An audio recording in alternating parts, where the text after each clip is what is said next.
आगाज में बात करेंगे मुल्तान टेस्ट की, जिसमें पाकिस्तानी टीम जीत की तरफ बढ़ते बढ़ते डगमगा गई। खाने के वक्फे से कुछ देर पहले दोनों सेट बैट्समैन आउट हो गए हैं।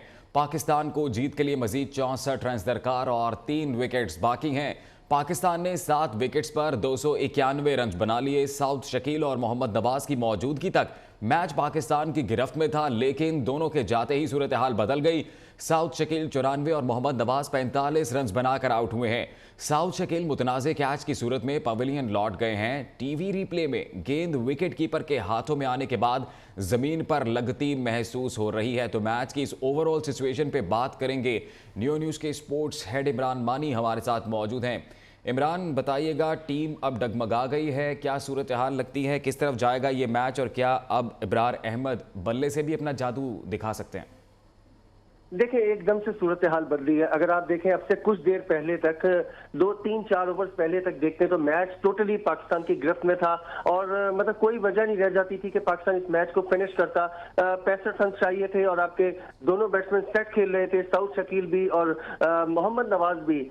तो यहाँ पे थोड़ा सा बैट्समैनों से भी एक, मैं कहूंगा कि गफलत कह लें या एक मार्क वुड ने उनको शॉर्ट पिच किया। देखिए, जब ऐसे में होता क्या है कि जब आपको विकेट नहीं मिल रही होती है, बैट्समैन अच्छा मिडिल कर रहा होता है और बॉल जो है बैट पर आ रहा होता है, तो बॉलर्स जो एक्सपेरिमेंट करते हैं, वहां पे शॉर्ट पिच करते हैं या थोड़ा शॉर्ट ऑफ लेंथ करते हैं। वही मार्क वुड ने किया। इसको बेहतरीन प्रेजेंस ऑफ माइंड कह सकते हैं कि उन्होंने शॉर्ट बॉल किया, पहले मोहम्मद नवाज को उसको पुल करने के लिए गए, कैच हो गए।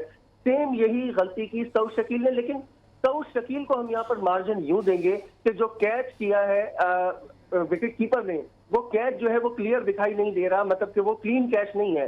आप अगर देखें उसको बगौर उसका जायजा लें तो वो बॉल जो है साफ जो है जमीन पर लगता हुआ महसूस हो रहा है। और अगर बिल्कुल वो उसको आप बिल्कुल वाज़ेह नहीं भी है तो बेनिफिट ऑफ डाउट जो होता है, अमूमन क्रिकेट की रिवायत यही होती है कि बेनिफिट ऑफ डाउट जो होता है वो बैट्समैन को दिया जाता है। मतलब एक बड़ी इतने क्रूशल स्टेज पे एक सेट बैट्समैन का आउट दे देना, मतलब ये इसको किसी तरह भी इंसाफ से उसके मुताबिक नहीं कहा जा सकता। एक बहुत ही मतलब क्वेश्चन मार्क खड़े हो गए। आप अभी अगर सोशल मीडिया देखें तो इस वक्त एक टॉप ट्रेंड बन चुका है ये कैच जो है, इसके ऊपर जो इस वक्त काफी तनकीद की जा रही है मद्दाहों की तरफ से, एक्सपर्ट्स की तरफ से, कि आप अगर उसको गौर से देखते हैं कि विकेट कीपर ने जब कैच थामा है उस वक्त बॉल उनके हाथ में आया है, लेकिन गिरते गिरते ऐसा दिखाई दे रहा है कि बॉल उनके हाथ से स्लिप हुआ है और जमीन को टच किया है।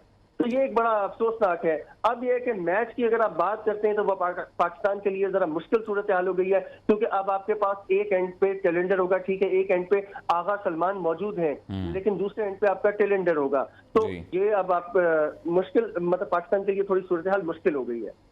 सूरत हाल मुश्किल हो गई है। तो इमरान मानी, क्या लगता है आपको कि ये मैच फिनिश कर पाएंगे, अच्छे तरीके से जीत सकेंगे हम लोग? देखिए, अब पहले अगर अब से कुछ देर पहले देखते तो पाकिस्तान का अपर हैंड था उस वक्त, बल्कि मैं ये कहूंगा कि अगर 80% पाकिस्तान के चांसेस थे तो 20% इंग्लैंड के थे।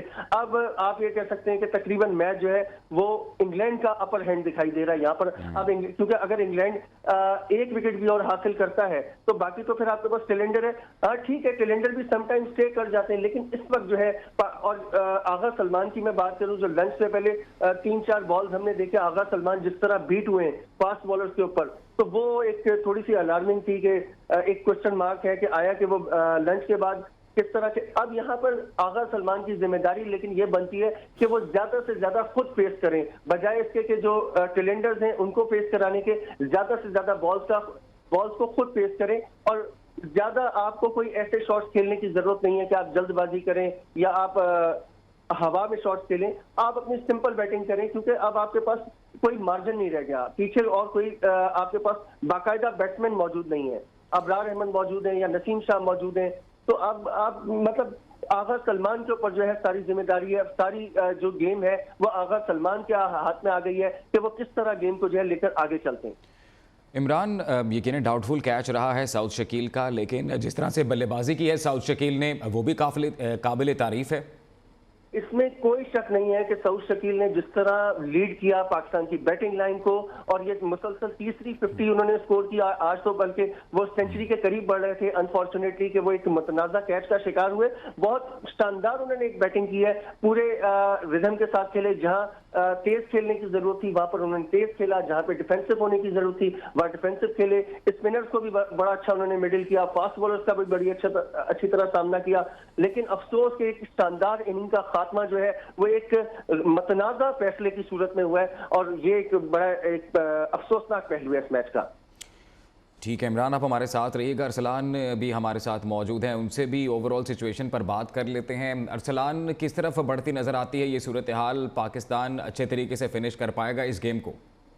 देखें, अभी सऊद शकील के आउट होने के बाद जो है वो सूरत हाल मुश्किल होती चली जा रही है पाकिस्तान के लिए। हालांकि स्कोर जो है वो ज्यादा नहीं है, लेकिन उसके बावजूद अगर देखें तो इस मैच में पाकिस्तान ने अपनी टेल जो है उसको लंबा किया था, जिसमें नवाज और फहीम को शामिल किया गया था। लेकिन नवाज और फहीम इस वक्त जो है वो पवेलियन में लौट चुके हैं। तो अब सलमान अली आगा के कंधों के ऊपर जो है वो सारी जिम्मेदारी इस वक्त मौजूद है, और वो खुद भी अभी जो है बगैर किसी जो है वो खाता खोले क्रीज पर मौजूद है। तो उनके ऊपर भी एक बड़ा प्रेशर होगा। और जिस तरह से इंग्लैंड के कप्तान बेन स्टोक्स अपने बॉलर्स को यूज कर रहे हैं, तो वो वक्तन फवक्तन जो अपने सीनियर्स बॉलर हैं, खासकर जेम्स एंडरसन और रॉबिन्सन और उनके मार्क वुड को जिस तरह से वो यूटिलाइज कर रहे हैं कि उन्हें रेस्ट देकर जो है वो दोबारा बॉलर्स की उनकी जो है बॉलिंग करवा रहे हैं, तो उससे उन्हें खासी जो है वो मदद मिल रही है और इस चीज को भरपूर तरीके से यूटिलाइज कर रहे हैं।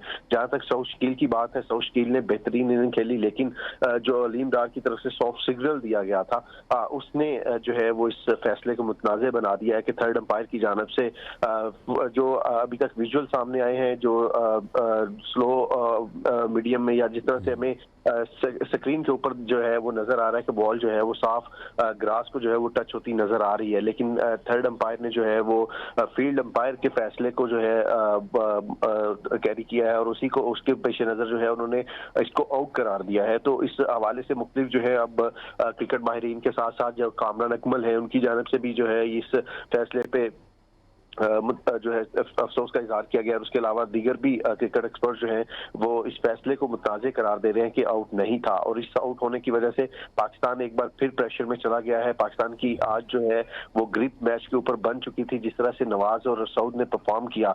लेकिन अब जो है जो सूरत हाल है उसमें एक बार फिर इंग्लैंड जो है ऊपर आ गया है, और इंग्लैंड इस वक्त जब लंच के बाद दोबारा आएगा, ताज़ा दम होकर आएगा, तो यकीनन पाकिस्तान पर अटैक करेगा, और उसकी कोशिश होगी कि नॉन स्ट्राइकर एंड पर मौजूद जो बॉलर है उसको निशाना बनाया जाए, रादर देन कि वो सलमान अली आगा को जो है वो टाइम दे। तो ये अब बड़ी दिलचस्प सूरत हाल बन चुकी है टेस्ट मैच की। और आप भी क्रिकेट पर खासी नज़र रखते हैं, जब हदफ के इतना करीब आकर यूं विकेट्स चली जाएं और इम्पोर्टेंट और सेट बैट्समैन जब पवेलियन वापस लौट जाए, तो ऐसी सूरत हाल में क्या स्ट्रैटेजी रही है और क्या स्ट्रैटेजी बना रहे होंगे कप्तान?